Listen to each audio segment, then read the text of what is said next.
Ni muhimu sana ufahamu, uwe umeolewa, uwe umeoa, uwe ni binti hujaolewa au ni kijana, unapovua nguo zako kulala na mwanaume au mwanamke ambaye sio mke wako au mume wako halali wa ndoa, unaiuza hatima yako. Ni kweli utaenjoy, lakini na hatima yako umeiacha hapo. Ni kweli utafurahia, lakini na hatima yako unaiacha hapo. Na kuna watu wengi zinaa imetuharibia destiny zetu. Unaweza ukajiona ni handsome boy, unaweza ukajiona ni beautiful, lakini unapovua nguo zako kwenye zinaa, uwe na uhakika saa hiyo hatima yako unaiuza. Yale malaana na mamikosi ya yule mtu kutoka kwenye familia unayachukua, naye anachukua mikosi yako. Unashangaa baada ya kuanguka kwenye hiyo dhambi, mikosi inaanza na ukaufu na ukame, alafu naanza kulaumu melogwa.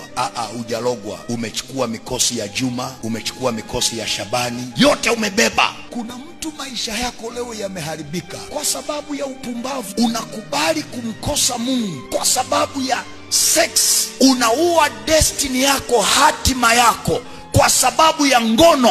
Ninakuombea kama unajua mahali unakoenda, na ujiapize moyo wako kwamba siwezi kufanya ujinga huu nikamkosa Mungu anayenipeleka mahali ambapo pamebeba baraka kubwa kuliko ya leo. Ni bora uonekane mjinga, ni bora uonekane mshamba kwa ajili ya hatima yako, kwa ajili ya future ya familia yako, kwa ajili ya hatima ya watoto wako. Na maandiko yanasema Mungu adhihakiwi, apandacho mtu ndicho atakachovuna. Leo unafanya hakuna mtu anayekuona, ni mbegu unapanda kwa watoto wako.